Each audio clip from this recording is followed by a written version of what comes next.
సురేంద్రకి రాత్రంతా నిద్రలేదేమో, చాలా బడలిగ్గా ఉంది. రాత్రి అతను చూసినవాడు ఆస్తమా పేషెంటు.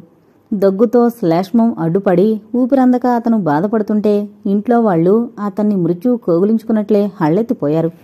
ఏం పర్వాలేదు అని అతనికి ఇంజెక్షన్ ఇచ్చి ధైర్యం చెబుతున్నా వాళ్లు భయపడుతూనే ఉన్నారు. బాధ తగ్గి రోగి నిద్రపోయినా డాక్టర్ గారిని ఆ ఇంట్లో వాళ్లు కదలనివ్వలేదు. వాళ్ళకెంతో ధైర్యం చెప్పి బయటపడేటప్పటికీ తలప్రాణం తోక్కొచ్చింది. ఇలా అప్పుడప్పుడు రోగుల కోసం రాత్రులు నిద్ర మేలుకోవాల్సొచ్చినా ఈ సారంత అలసట ఎప్పుడూ అనిపించలేదు. నిజం చెప్పాలంటే అతని మనసు చాలా చికాగ్గా ఉంది. క్రితం రాత్రి అతనికి సునందకి జరిగిన సంభాషణ అతని హృదయాన్ని కలిచివేసింది. అందుకే అతని మనసు శరీరం అలసటతో పోటీ పడ్డాయి. ఈ మధ్య అతనికి ఇంటి దగ్గర నుంచి ఉత్తరాల మీద ఉత్తరాలు వస్తున్నాయి. మేనత్త కూతురు రాదని చేసుకోమని తెగ రాస్తోంది మేనత్త. నిజానికి సురేంద్రకి తల్లిదండ్రులు చిన్నప్పుడే పోయారు. అప్పటినుంచి మేనత్త దుర్గమ్మే అతనికి వాళ్లు లేని లోటు తీర్చి చదువు చెప్పించింది. డాక్టర్ అయి రాగానే తన ఒక్కగానొక్క కూతురు రాధనిచ్చి చెయ్యాలని ఆమె ఉద్దేశం. సురేంద్రకి రాదంటే ఇష్టమూ లేదు, అయిష్టమూ లేదు. అతనికి చదువుకున్న ఆడవాళ్లంటే ఇష్టం. దుర్గమ్మ రాధకి కాస్త ఉత్తరం ముక్క చదివేందుకైనా చెప్పించాలనుకుంది కానీ ఆ పిల్లకి చదువు అంటలేదు. సురేంద్ర కూడా చదువుకోమ్మని రాధకి చెప్పి చూశాడు, వినలేదు. అయితే నిన్ను పెళ్లి చేసుకోను అన్న అస్త్రం కూడా వృధా అయింది. నన్ను చదువుకోమని మాత్రం శిక్షించుకు బావా అంది జాలిగా. ఇంకా ప్రస్తావన మానేశాడతను. రాధ అందమైందే, కాపోతే కాస్త చామన ఛాయ, చలాకీగా ఉంటుంది. నిర్మలమైన మనస్తత్వం ఆమెది. రాధంటే పంచప్రాణాలు దుర్గమ్మకి. సురేంద్రకి రాధకి పెళ్ళైతే సునందకి ఆ ఇంట్లో మరిక స్థానం ఉండదు. దుర్గమ్మ సునందని ఆ ఇంట్లో పచ్చి మంచినీళ్లైనా ముట్టనివ్వదు. అందుకే సురేంద్ర తన పెళ్లి వాయిదాలపై వాయిదాలు వేస్తూ వచ్చాడు. సునందకి ఆ కాస్త చదువు అయిపోతే ఆమె బ్రతుకు ఆమె బ్రతుకుతుందని అతని అభిప్రాయం. కాని దుర్గమ్మ ఊరుకోలేదు. కూతుర్ని వెంటబెట్టుకునొచ్చిందావిడ అల్లుడితో పెళ్లి విషయం మాట్లాడ్డానికి. వాళ్ళొచ్చేటప్పటికి సురేంద్ర ఇంకా పడగదిలోంచి బయటికి రాలేదు. ఆవిడకి మొట్టమొదట ఆ ఇంట్లో కనిపించింది సునంద. బ్రష్ పట్టుకుని పళ్ళు తోముకోవడానికి బాత్రూంలోకి వెళుతున్నదల్లా దుర్గమ్మని రాధని చూసి ఆగిపోయింది. ఎవరి వన్నెల విసినకర్రా అన్నట్లు దుర్గమ్మ కళ్ళు సునందని నిలువెల్లా పరీక్షించాయి. ఎవరంటే ఎవరని ఆ తల్లి కూతుళ్లు ఒకరి ముఖాలొకరు చూసుకున్నారు. సునంద జుట్టు చెదిరిపోయి ఉంది. చీర కుచ్చిళ్లు చంద్రవంద్రగా ఉన్నాయి. రాత్రి చాలాసేపటి వరకు నిద్రలేదేమో, కళ్ళు మండుతున్నాయి ఆమెకు. బాత్రూంలోకి వెళ్లిపోతున్న ఆమెకు దుర్గమ్మ యథాలాపంగా ఎవరో రోగై ఉంటుంది అన్న మాటలు వినిపించాయి. వాళ్లు సురేంద్ర బంధువులుగా ఊహించిందామె. తన గురించేం చెబుతాడో, వాళ్లు అతనికేమవుతారో. బాత్రూంలో ముఖం రోజు కంటే ఆలస్యంగా కడిగింది. దుర్గమ్మ సామానంతా తెరుచున్న సునంద గది కనిపించగానే దాంట్లో సర్దేసింది. ఆ హడావిడికి సురేంద్ర లేచి బయటకొచ్చాడు. తల్లి కూతుళ్ళనిద్దరినీ చూడగానే అతని ముఖం వివర్ణమైంది. అమ్మా అమ్మా, బావ లేచాడే, గంతులేసినంత పనిచేసింది రాధ సంతోషంతో. ఇప్పుడొచ్చారు ఏంటి, వస్తున్నామని ఓ ఉత్తరం ముక్క రాస్తే స్టేషన్కి రాకపోయేవాణ్ణా? రాని నవ్వుని ముఖం మీద పులుముకుని అన్నాడతను. దుర్గమ్మ అతన్ని యగాదిగా చూసింది. బొగ్గలు నొక్కుంటూ కళ్ళింత చేసుకుని, ఎంతలా చిక్కిపోయావో, ఆలనా పాలనా లేక ఏనుగులాంటి వాడివి ఎలాగయ్యావు అంది. నిజానికి సురేంద్రకి సునంద పోషణలోకొచ్చాక కాస్త ఒళ్ళొచ్చింది. మనిషి ఇంకా నిండుగా అందంగా కనిపిస్తున్నాడు. ఆవిడ ఎందుకలా అంటుందో గ్రహించలేని తెలివి తక్కువవాడు కాదు సురేంద్ర. రాధని ఎంత తొందరలో అతని కంటగట్టాలా అని ఆవిడ ప్రయత్నం అంతాను. సునంద అడుగులో అడుగేసుకుంటూ తన గదిలోకి వెళ్లబోయేదల్లా అక్కడ నేలమీద పరిచిన సామాన్లన్నీ చూసి ఆగిపోయింది. సురేంద్ర సర్వెంట్ని పిలిచి ఆ సామానంతా తీయించి కింద గదిలో పెట్టించాడు. సునంద తేలిగ్గా ఊపిరి పీల్చింది. ఎవరి అమ్మాయి? అక్కడే అడిగేసింది దుర్గమ్మ. ఆమె మాట వినబడినట్టుగా ఏదో పనున్నట్టు అక్కడ్నుంచి మెల్లగా జారుకున్నాడు సురేంద్ర. సునంద ఇంట్లో అంతా తానే అయి పూసుకు తిరుగుతూ వంట చేయడం దుర్గమ్మకి మరీ విడ్డూరంగా కనిపించసాగింది. వంట మనిషి గామోసు అంది కూతురుతో. సునంద అందం రాధని బాగా ఆకర్షించింది. సునంద ప్రతి కదలికలోనూ సౌందర్యాన్ని చూసిందామె. అమ్మా, ఆ అమ్మాయి బావుంది కదే, అచ్చం సినిమా తారలాగలేదు అంది రాధ జడకుచ్చులు చేత్తో విడదీస్తూ. ఊరుకోవే వెర్రిపీనుగా, ఇలాంటి తిప్పులాళ్ల మూలంగానే సంసారులంతా సన్నాసులయ్యేది అంది అక్కసుగా దుర్గమ్మ. ఇంకా తల్లితో ఏం మాట్లాడక మూతి ముడుచుకుంది రాధ. సునంద వంటంతా పూర్తి చేసి తన గదిలో కూర్చుంది పేపర్ చూస్తూ. అక్కయ్యా, సన్నగా వినిపించిన పిలుపుకి తలెత్తి చూసింది సునంద. ఎదురుగా చిరునవ్వుతో రాధ గుమ్మం బయటే నిలబడింది. రామ్మా రా, నవ్వుతూ పిలిచింది సునంద. నీ పేరేంటో నాకు తెలీదు, అందుకే అక్కయ్య అని పిలిచాను అంది రాధ వచ్చి మంచం మీద చనువుగా కూర్చుంటూ. నా పేరు సునంద, అక్కయ్య అని పిలువు, నాకదే ఇష్టం. నా పేరు రాధ, డాక్టరు నాకు బావ అవుతాడు, అంటే మా మావయ్య కొడుకు. ఆవిడేమో మా అమ్మ, పేరు దుర్గమ్మ. మా అమ్మకి కాస్త కోపం విసుగు ఎక్కువ, ఉత్తితనే అందర్నీ తిడుతూ ఉంటుంది. అలా తిట్టకపోతే ఆవిడకు తోచదు. నిన్ను ఏమైనా అంటుందేమో, నువ్వేమీ అనుకోకక్కయ్యా. అందులో ఈ మధ్య రక్తపోటొకటి ఎక్కువైందని డాక్టరు, అదే మా బావ చెప్పాడు. రాధ కలుపుగోలుతనం చూసి నవ్వుకుంది సునంద. అలాగేలే అని తల ఊపింది. రాధ సునందని ఆమె పుట్టు పూర్వోత్తరాల గురించి ఎన్నో ప్రశ్నలేసింది. సునంద ఏమీ చెప్పలేదు, తనకెవరూ లేరని నిర్లిప్తంగా చెప్పిందంతే. సునందకి రాధ బాగా నచ్చింది. రాధ ఇంకా బాల్యం దాటని పసిపిల్లలా ఆమెని ఆకర్షించింది. నిన్నో మాట అడుగుతాను, కోపమొస్తుందా అక్కయ్యా? అడుగు, పర్వాలేదు. నువ్వు చక్కగా సినిమాల్లో చేరక ఇక్కడ వంట మనిషిగా ఎందుకు కుదిరేవక్కయ్యా? ఆ ప్రశ్నకి సునందకి నవ్వాగలేదు. నేనంత అందంగా ఉన్నానా రాధా? నవ్వు ఆపుకుంటూ అంది. నిజం చెప్పాలంటే ఈనాటి సినిమా తారలందరూ నీ అందం ముందు బలాదూరే అక్కయ్యా. కాదంటే మా అమ్మనడుగు. మా అమ్మ చెప్పదులే, మా బావనడుగు. స్త్రీని నువ్వు అందంగా ఉన్నావు అని ఎవరైనా పొగిడితే చాలు, ఆమెకి ఎక్కడలేని మక్కువ వారి మీద అమాంతంగా పుట్టుకొచ్చేస్తుంది. ఆ స్త్రీ సహజగుణమే సునందలోనూ తలెత్తింది. రాధని దగ్గరకు తీసుకుని ఆమె బుగ్గలు పుణకాలనుకుంది. పెళ్ళుబుగుతున్న ఆనందాన్ని గుండెల్లోనే గుప్తపరుచుకుని రాధ చేయి పట్టుకుని నొక్కుతూ, నేను సినిమాల్లోకెళితే ఇంత మంచి చెల్లైతో మాట్లాడే భాగ్యం కలిగేదా అంది నవ్వుతూ. ఇంత మంచి అక్కాయిని నేను చూడకపోదును అంది రాధ ఆమె నవ్వుతో శృతి కలుపుతూ. సురేంద్ర ఆసుపత్రి నుంచి వచ్చాడు. ఉదయం 8 గంటలకి ఆసుపత్రికెళ్ళి తిరిగి 12 గంటలకి భోజనానికి వస్తాడు.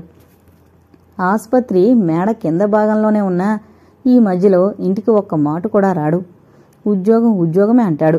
అది అతని ప్రిన్సిపల్.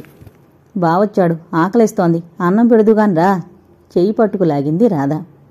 నేను వంట చేయడం మట్టుకే, వడ్డన పని సర్వెంటిది, నువ్వు వెళ్ళి భోజనం చేయి. రాధ వెళ్ళిపోయింది. సురేంద్ర వచ్చి పిలిచాడు సునందని భోజనానికి రమ్మని. ఎన్నడూ లేంది ఆనాడతను స్వయంగా వచ్చి పిలవడం ఆమెకు ఆశ్చర్యం అనిపించింది. మీరందరూ భోంచేయండి, ఆ తర్వాత నేను తింటాను. లేదు, అందరం కలిసే తిందాం, సర్వెంట్ వడ్డిస్తాడుగా. సునంద నెమ్మదిగా అతని వెనకే వచ్చింది డైనింగ్ టేబుల్ దగ్గరికి. దుర్గమ్మకి వాళ్ళిద్దరినీ చూడగానే కళ్ళు కుట్టాయి. 1 గంట కావస్తోంది, ఎంతవరకు మా అతిగతి చూసేవాళ్లు లేకపోయారు. మా ఇంటి దగ్గరుంటే ఈ పాటికి భోంచేసి ఓ కునుకు కూడా తీసేదాన్ని అంది రుసరుసలాడుతూ. ముందుగా దుర్గమ్మ, ఆ పక్కన రాధ, ఆమె పక్కన సురేంద్ర కూర్చున్నారు. సునంద దిక్కులు చూస్తూ దూరంగా నిలబడింది. సురేంద్ర పక్క మరో కుర్చీ ఖాళీగా ఉంది. రా సునంద, తన పక్క కుర్చీ చూపించాడు సురేంద్ర. సునంద బెరుగ్గా వచ్చి కూర్చుంది. వడ్డన ప్రారంభమైంది. అతని పక్కన సునంద కూర్చోవడం దుర్గమ్మకేమీ బావుండలేదు. అందులోనూ ఆమె వాళ్లతో కూర్చోవడం ఆమెకి తేళ్లు జెరులు ఒళ్లంతా పాకినట్లుగా ఉంది. అబ్బాయి సురేంద్ర, నీ పద్ధతేం బావుండలేదురా అంది నొచ్చుకుంటూ. ఆవిడకేసి వింతగా చూశాడతను. కనకపు సింహాసనమున సునకము కూర్చుండబెట్టి అన్నట్లుగా ఉంది నీ పద్ధతి. ఎక్కడుండేవాళ్ని అక్కడుంచాలి అక్కసుగా అందావిడ. దుర్గమ్మ బాగా నోటి దురుసు మనిషి. ఎంత వారినైనా ఎంత మాటైనా ముఖం మీదే మాట్లాడేయగల దిట్ట ఆవిడ. దుర్గమ్మ ఆ మాట ఎవరిని దృష్టిలో పెట్టుకున్నందో వెంటనే గ్రహించేశాడు సురేంద్ర. అతని మనసు చివుక్కుమంది. సునంద వైపు చూశాడు. తలంచుకొని మౌనంగా అన్నం తింటూ ఉందామె. ఆమె అర్థం చేసుకుని ఉండదని తేలిగ్గా నిట్టూర్చాడు సురేంద్ర. కాని సునంద అర్థం చేసుకోలేకపోలేదు. ఆ వెంటనే భోజనం దగ్గరుంచి లేచిపోవాలి అనుకుంది గాని సురేంద్ర కూడా సగం భోజనంలోనే లేస్తాడనే బాధ వల్ల అక్కడే కూర్చుంది. సురేంద్ర దుర్గమ్మని అక్కడికక్కడే మందలిద్దామనుకున్నాడు గాని సునంద ఆ విషయం అర్థం చేసుకొందే ఎందుకులే అనుకున్నాడు. ఆ తర్వాతైనా ఆ విషయంలో అతను సునందకి సంజేషి ఏమీ ఇచ్చుకోలేదు. సునందకి మరో సమస్య వచ్చి పడింది. సాయంత్రం ప్రైవేటు మాస్టారొస్తే ఎలాగా అన్నదే. ఆయన వద్ద తన గురించి దుర్గమ్మ ఏమేమి వాగుతుందో అన్న భయం ఆమెని పూర్తిగా ఆవరించింది. సర్వెంట్ బాయ్ని పిలిచి, అమ్మగారు ఊరెళ్తున్నారు, ఓ 10 రోజుల వరకు మిమ్మల్ని ప్రైవేటుకు రావద్దన్నారు అని చెప్పమని పంపించింది. ప్రైవేటు మాస్టర్ దగ్గరికి సునంద. వాడటు వెళ్లగానే సగం బరువు తీరినట్లయిందామెకి. ప్రైవేటు మాస్టారింటికెళ్లే దారిలోనే ఉంది సరిగ్గా డాక్టర్ తివారీ గారి మేడ. స్నేహితురాళ్లతో ముచ్చటిస్తున్న మిసెస్ తివారీ కళ్ళు సర్వెంట్ బాయ్ మీద పడ్డాయి. వెంటనే వాణ్ణి పిలిపించింది. సునంద ఆనందాన్ని చూసిన దగ్గర్నుంచి ఆమె మనసులో లేదు. మిసెస్ తివారీ అందగత్తె అని విజయవాడలో బాగా పేరు మోసింది. ఇప్పుడు ఈ సునంద రాగానే ఆ పేరు ఆమె ఎక్కడ కొట్టేస్తుందో అని ఆమె భయం. సునంద మిసెస్ తివారీ కంటే కొన్ని రెట్లు అందగత్తే అన్న మహిళా సంఘ సభ్యురాండ్ల మాటలు ఆమెలో ఈ భయానికి కారణమయ్యాయి. ఆమె కళ్ళు కూడా ఆ మాటే రూఢీ చేసేటప్పటికీ ఆమెకెక్కడలేని అసూయ పుట్టుకొచ్చింది. ఎక్కడికెళ్తున్నావు? వాడు తన పని కాస్తా చెప్పాడు. పైగా ఇంట్లో బంధువులున్నారని కూడా చెప్పాడు. ఆ సునందమ్మ మీ డాక్టర్కి ఏమవుతుంది? మహిళా సంఘంలో ఆవిళ్లాగా ఈవిళ్లాగా అని వాళ్ల గురించి వీళ్ల గురించి లోకాభిరామాయణం మాట్లాడుకునేటప్పుడు సునంద ప్రస్తావన కూడా వచ్చింది. కొందరామెను డాక్టర్ గారి భార్య అన్నారు, మరికొందరు ఉంచుకున్నాడు అన్నారు, ఇంకా కొందరు వంట మనిషి అన్నారు. అసలు విషయం తేల్చుకునేందుకు వాడి దగ్గర్నుంచి గుట్టు లాగాలనుకుంది. మా డాక్టర్ గారి భార్యగారండి ఆవిడ, సానా మంచోరండి. వాణ్ణి పంపించేసింది. ఆ సాయంత్రం సురేంద్ర ఇంటికి వెళ్లాలనుకుందామె. అమ్మా సినిమాకెళదామే గోల చేసింది రాధ. అంతసేపు ఆ హాల్లో కూర్చోలేనే అమ్మాయి, నడు నొప్పి పుడుతుంది. బావా నువ్వు వెళ్ళండి అంది కూతురికి జడవేస్తూ దుర్గమ్మ. నాకు ఆసుపత్రి లేదు, తప్పించుకోవాలని చూశాడు సురేంద్ర. ఒక్క పూటకు నువ్వు లేకపోతే రోగులేం చావర్లే. బాధగా మూలిగింది అతని హృదయం. ఆవిడ పలికిన అశుభం విని పక్క గదిలో ఉన్న సునంద బాధగా చెవులు మూసుకుంది. బస్తీ కదా అని సరదా పడుతోంది ఈ ఒక్క పూటకేను. పోన్లే, నేను అక్కయ్య వెళతాం అంది రాధ వెంటనే. దోర్మి, నీ పక్కన కుర్చీలోకి ఎక్కిస్తావా దాన్ని? అడ్డమైన వాళ్ళని వెంటేసుకు వెళితే ఆనాక రౌడీ వేదవులంతా ఇదేదో నాటు సరుకుని వెంట పడగలరు. దబదబా కక్కేసింది అక్కసునంత దుర్గమ్మ. ఆవిడ కోపానికంతా కారణం సునంద అందంగా ఉండడమే ఆమె చేసుకున్న పాపం. ఇక తప్పదనుకుంటూ రాధని వెంటబెట్టుకు వెళ్లాడు సినిమాకి సురేంద్ర. వాళ్లటు వెళ్లగానే వంట మొదలు పెట్టబోయింది సునంద. ఎంత లేదన్నా వాళ్ళు వచ్చేటప్పటికి 10 గంటలు అవుతుంది. ఇప్పటినుంచి వంట మొదలు పెడితే అప్పటికి చప్పగా చల్లారిపోవు. దుర్గమ్మ అడ్డు పెట్టడంతో మానేసిందామె. సగం చదివి వదిలిన హారతీ నవల పూర్తి చేద్దామని తీసింది సునంద. కాని ఆమె మనసు నవల మీద లేదు. దుర్గమ్మ ఎన్నాళ్లుంటుందో ఆమెకు తెలీదు. ఓ రోజు గడిస్తే ఓ యుగం గడిచినట్లుగా ఉందామెకి. రాగానే అన్నీ దులుపులు దులిపిందే కాని ఇంక పోను ఇంకెంత వేధిస్తుందో జడిసిపోయిందామె. సురేంద్ర మీద ఆమెకు బాగా కోపం వచ్చింది. తన మానాన తను పోతానంటే ఆపి ఇరకాటంలో పెట్టడం దేనికి? దుర్గమ్మ తనని అన్ని మాటలంటుంటే చూస్తూ వింటూ ఊరుకోవడం ఆమెలో సురేంద్ర రూపం పిరికివాళ్లా కదిలింది. అంత గుండెలేని మనిషి అంతంత ఆశయాలని ఆదర్శాలని పెద్ద పెద్ద మాటలు వల్లించడం దేనికో ఆమెకు అర్థం కాలేదు. తివారీ డాక్టర్ గారి భార్య వచ్చారండి. బాయ్ మాటలు వినగానే ఆమె పై ప్రాణాలు పైన ఎగిరిపోయాయి. కిందకెళ్లి రిసీవ్ చేసుకోవాలో పైకే పిలిపించుకోవాలో ఆమెకి తోచలేదు. కింద ఎవరున్నారు? పెద్దమ్మగారు ఒక్కరే ఉన్నారండి. వాణ్ణి కూడా ఎలాగైనా బయటికి పంపించేయాలి అనుకుందామే. ఎందుకంటే దుర్గమ్మ తనని నౌకర్ల ముందు తేలిక చేసి మాట్లాడడం ఆమె సహించలేదు. చూడు, ఇప్పుడింకేం పనిలేదు, ఈ రూపాయి తీసుకుని ఇంటికి పో, మళ్ళీ 9ంటికి రా అంటూ వాణ్ణి పంపేసి తేలిక పడిందామె. గబగబా మెట్లు దిగి కిందకి రాబోయిన ఆమెకి దుర్గమ్మ మిసెస్ తివారీని పలకరించడం విని అక్కడే ఆగిపోయింది. ఓ భగవాన్, నువ్వెంత నిర్దయుడివి! బాధపడింది. సురేంద్ర గారున్నారా అండి? దుర్గమ్మ మిసెస్ తివారీని పరీక్షగా చూసింది. ఆమె అలంకరణ పెళ్లైన యువతి అలంకరణలా కనిపించలేదు. చదువుకున్న యువతులు, పట్నం వాసం పడతులు, అందమైన ఆడవాళ్లు అంటే ఆవిడకి వాళ్ల శీలం మీద నమ్మకం ఉండదు. ఈ పూట ఆసుపత్రి లేదు. నేను డాక్టర్ తివారీ గారి భార్యనండి. ఆ జవాబుతో దుర్గమ్మ మనసు కుదుటపడింది. పెళ్లైన యువతులు పరాయి మగాళ్లతో ప్రేమాయణంలో పడ్రని ఆమె ప్రగాఢ విశ్వాసం. గది లోపలకు పిలిచి కుర్చీ వేసిందావిడ. ఇంట్లో ఎవరూ లేరాండి? సునందని దృష్టిలో పెట్టుకుందామే. సురేంద్ర అమ్మాయి కలిసి సినిమాకెళ్లారు. ఇంకేం మాట్లాడాలో మిసెస్ తివారీకి తోచలేదు. దుర్గమ్మ దూదిలో గింజలు ఏరిపారేసి ఆ దూదిని ఒత్తులు చేస్తోంది. సునంద ఇంట్లో లేదుగా, మరోమారు వస్తాలేండి. సునందని సురేంద్ర భారీగా రూఢి చేసుకుని లేవబోయిందామె. సునంద ఇంట్లోనే ఉంది. సినిమాకెళ్ళిందన్నారు. మా అమ్మాయి రాధ సురేంద్ర కలిసి వెళ్లారు. సునంద కొంట్లో బాగాలేదా? ఆమె వెళ్ళలేదాండి? మీరు సునంద తల్లిగారా? అంతవరకు ఓపిగ్గా ఒత్తులు చేసుకుంటున్న దుర్గమ్మ ఆ ప్రశ్నలతో విసిగిపోయి దూది పారేసింది. సురేంద్రకి నేను మేనతనవుతాను. రాధ సురేంద్రకి కాబోయే భార్య. ఇక సునంద ఈ ఇంట్లో వంట మనిషి. విడమరచి చెప్పింది ఆవిడ. తెల్లబోయింది మిసెస్ తివారీ. అయితే త్వరలోనే మాకు పెళ్లి విందన్నమాట అంటూ ఓ కృత్రిమపు నవ్వు విసిరిందామె. చిన్నప్పటినుంచి తల్లి తండ్రి నేనే అయ్యి పెంచి డాక్టర్ని చేశాను మా మేనల్లుణ్ణి. నేను లేకపోతే క్షణం ఉండలేడు బాబు. ఆ మూడుముళ్ళు పడిపోతే మా పల్లెలో ఉన్న భూమి పుట్ర అమ్ముకొచ్చి అమ్మాయి దగ్గరే ఉండిపోతా. నాకు మాత్రం వెనక ఎవరున్నారు? కష్టసుఖాలు వెళ్లబోసుకుందావిడ. మిసెస్ తివారీకి అంత అయోమయంగా ఉంది. సురేంద్ర మాటలకి ఈవిడ మాటలకి ఎక్కడా పొత్తు కుదరకపోవడం ఆమెని మరింత ఆశ్చర్యంలో ముంచేసింది. తను పొరపాటున రాధ పేరుని సునందగా వినలేదు కదా. ఏమైనా అసలు గుట్టు లాగాలి ఆలోచించుకుంది. అతనిదే ఉందిలేండి. మీ ప్రేమ ఆప్యాయతలు, మీ సరళ స్వభావమే అతనలా మీ చుట్టూరా తిప్పిస్తోంది. ఆ మాటలకి దుర్గమ్మ లోలోపలై ఉబ్బిపోయింది. ఆవిడ్ని ఇంతవరకు సరళ స్వభావి అని ఎవరూ అనలేదు. ఎవరో ఎందుకు, కూతురే అనలేదు. అందుకే ఈనాడు మిసెస్ తివారీ అలా అనగానే ఆవిడ పొంగిపోయింది. ఏమైనా ఈసారి ముహూర్తం నిర్ణయించుకుగాని కదలం. అందుకే ఆ అమ్మాయి నేను బయలుదేరొచ్చాం. పెళ్లిలో పెత్తనమంతా మీదే నవ్వుతూ అందావిడ. మరి సునంద ఎప్పటినుంచి పనిచేస్తుందేమిటి? ఏమో మాకు తెలీదు. మేము ఇవాళే వచ్చాం. కావలసిన వార్తలు అందాయి ఆమెకి. వస్తానండి లేచింది. ఆగండి, సునందని పిలుస్తాను, కాఫీ చేస్తుంది. సునందని కేకేసింది దుర్గమ్మ.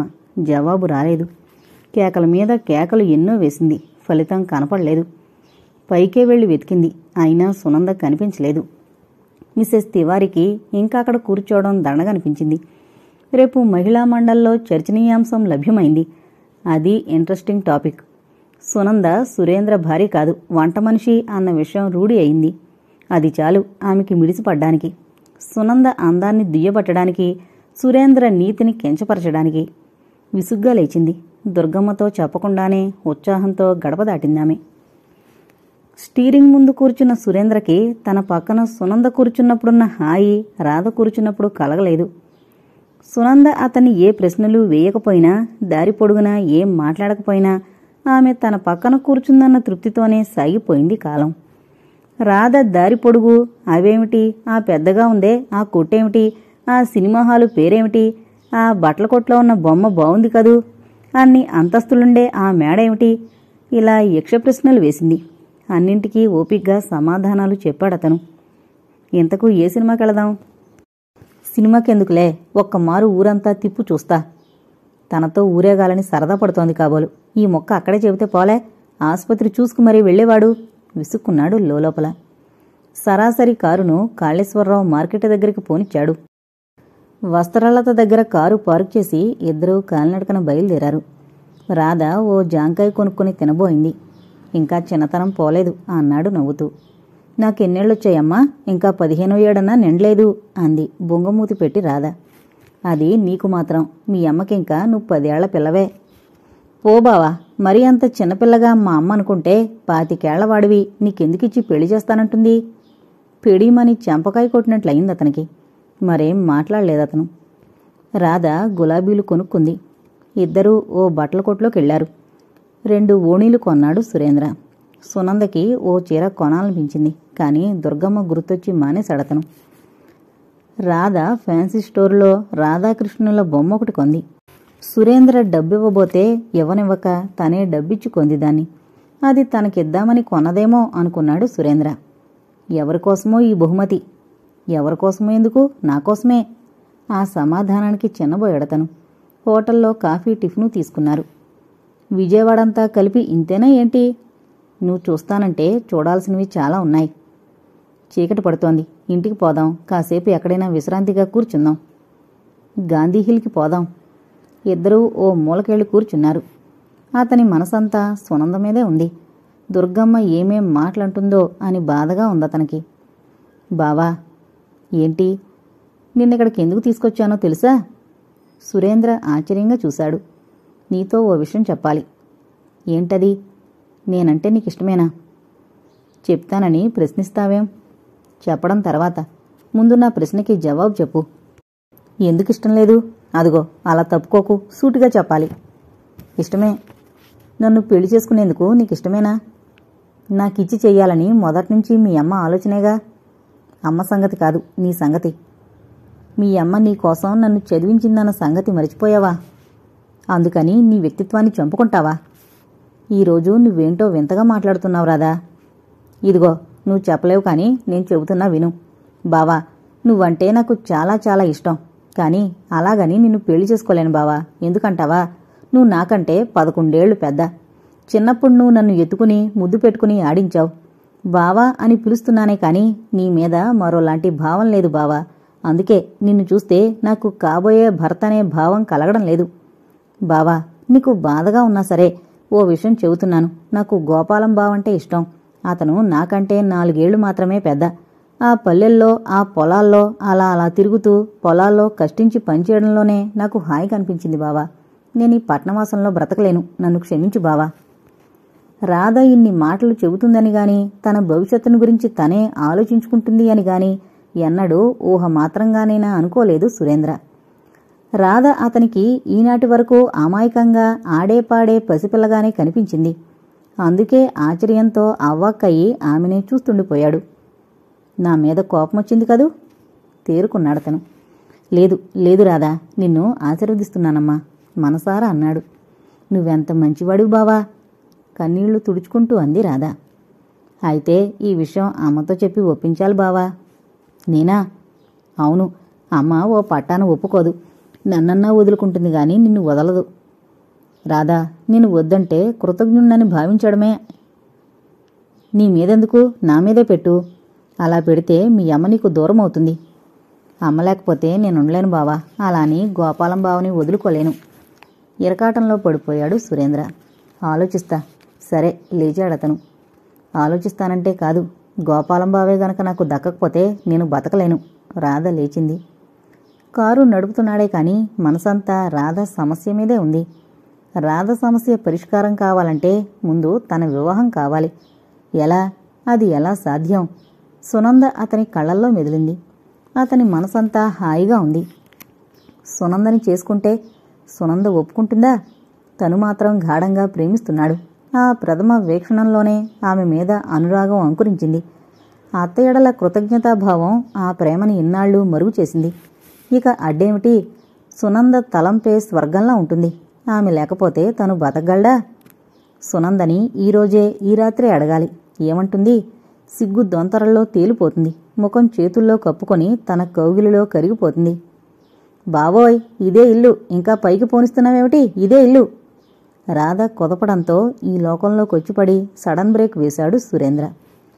కారు దిగ్గానే అప్పుడు గుర్తొచ్చింది సురేంద్రకి. సునంద దోసిట్లో పోయడానికి పరిమళాలు వెదజల్లే పువ్వులు కొని తీసుకురాలేదని తన్ను తానే తిట్టుకున్నాడు. ఫెన్సింగ్ దాటగానే సంపెంగల వాసన గుబాళించింది. వెతికి వెతికి 2 పూలు కోసుకుని జేబులో వేసుకున్నాడు. ఇదేం పట్టనట్టుగా ముందే లోపలికెళ్ళిపోయింది రాధ. ఎలా వెళ్ళిందో అలాగే రివ్వున సురేంద్రకి ఎదురొచ్చి, సునంద కనిపించడం లేదట బావా అంది ఆదురుదాగా. గుండె గతుక్కుమందతనికి. ఓ కంగలో ఇంట్లోకొచ్చి పడ్డాడు.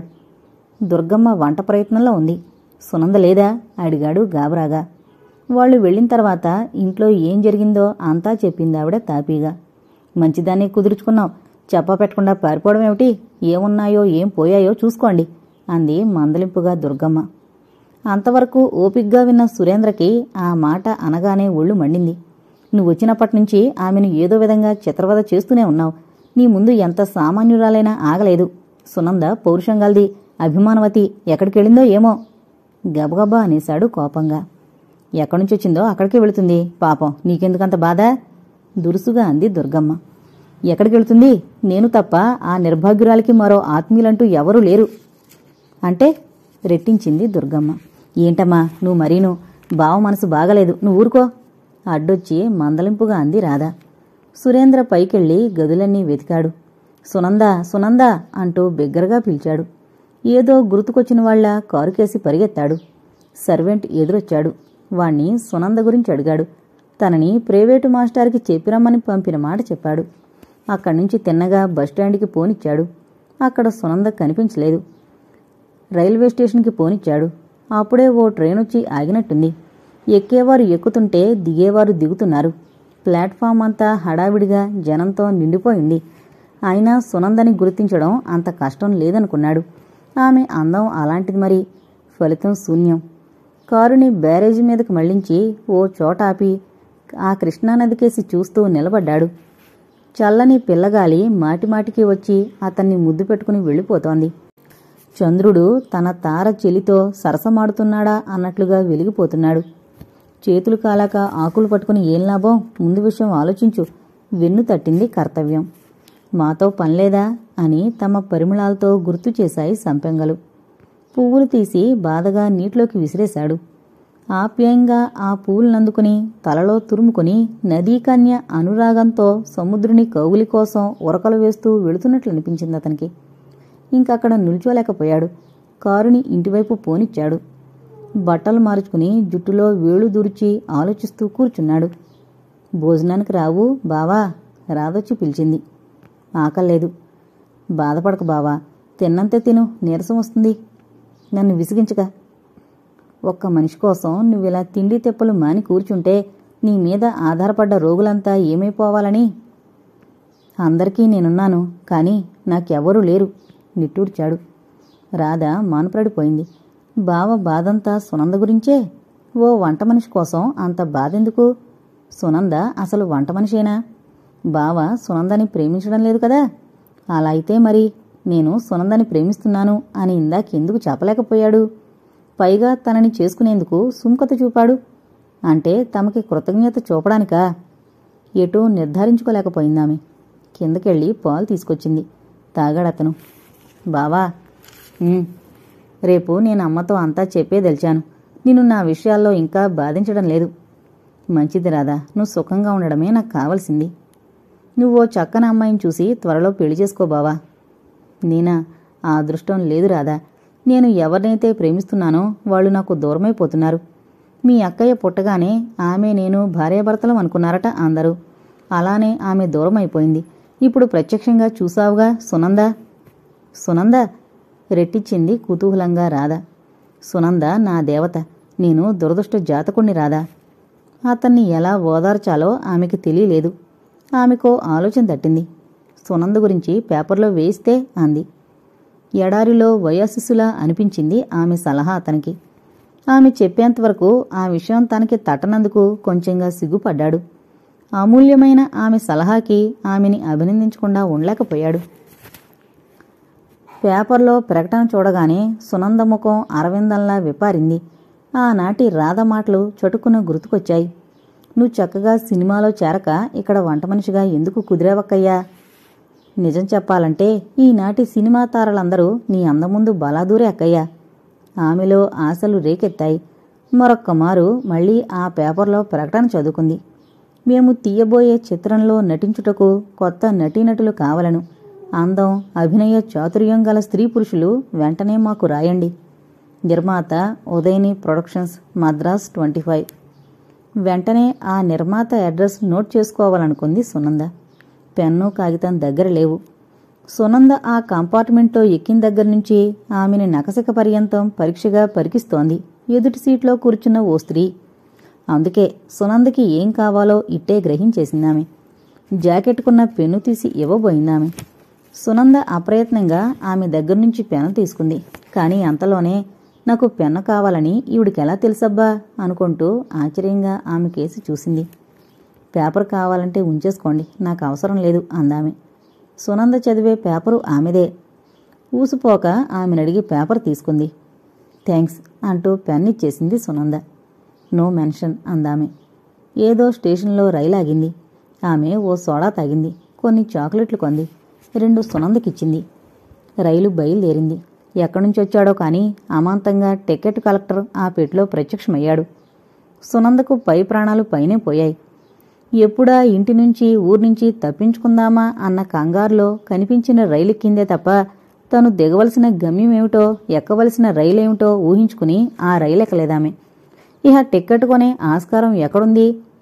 అందరికీ చలిగా ఉన్నా ఆమెకి ముచ్చెమట్లు పోస్తున్నాయి. అంతలో ఆమెకి చటుకున గుర్తొచ్చింది. సురేంద్ర తనకి దాచమనిచ్చిన 300 రూపాయలు ఆదరాబాదరాగా ఇంట్లోంచి పారిపోయి వచ్చేటప్పుడు తనతోనే తీసుకొచ్చేసిందని. మనసు కాస్త కుదుటపడింది. అయినా టిక్కెట్ ముందుగా కొన్నందుకు టీసీ ఏమంటాడో అన్న భయం ఓ మూల పీకుతూనే ఉంది. సునంద పడే అవస్థ ఆ ముఖంలో కొట్టొచ్చినట్టు కనిపించడం వల్ల కనిపెట్టినా ఎందుకా విధంగా బాధపడుతుందో గ్రహించలేకపోయింది ఎదుటావిడ. TC ticket అడగ్గానే గ్రహించిందామె. ఆమె వెళ్లేది మెడ్రాస్ అని ఆ టిక్కెట్ చూసి గ్రహించింది సునంద. సునంద దగ్గరికి వచ్చాడు టీసీ. సారీ సార్, నేను వచ్చేటప్పటికే సరిగ్గా రైలు కదలబోతోంది. టిక్కెట్ కొనడానికి వ్యవధి లేకపోయింది. వెంటనే ఎక్కేశాను. ఎక్కడెక్కారు? విసుగ్గా అడిగాడు. విజయవాడలో. ఆ పక్క స్టేషన్లో వెంటనే టిక్కెట్ కొనేలేకపోయారా? ఇంత లేట్ చేశారేం? వెంట మగవాళ్ళెవరూ లేరు. ఒంటరిగా వస్తోంది. రైలు ప్రయాణం కొత్త. మీరు రాగానే డబ్బు చెల్లించాలని పాపం ఆవిడ ఇందాకటి నుంచి ఎదురు చూస్తున్నారు. మెడ్రాస్ వెళతారు. ఎదుటి బెర్తామే నమ్రతగా చెప్పింది. నా సంగతి మీకెలా తెలుసు? చూపులతోనే అడిగింది ఆశ్చర్యంగా సునంద.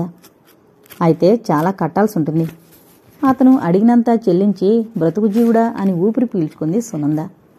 టీసీ వెళ్ళిపోగానే మందహాసంతో కృతజ్ఞతగా ఆమె వైపు చూసింది సునంద.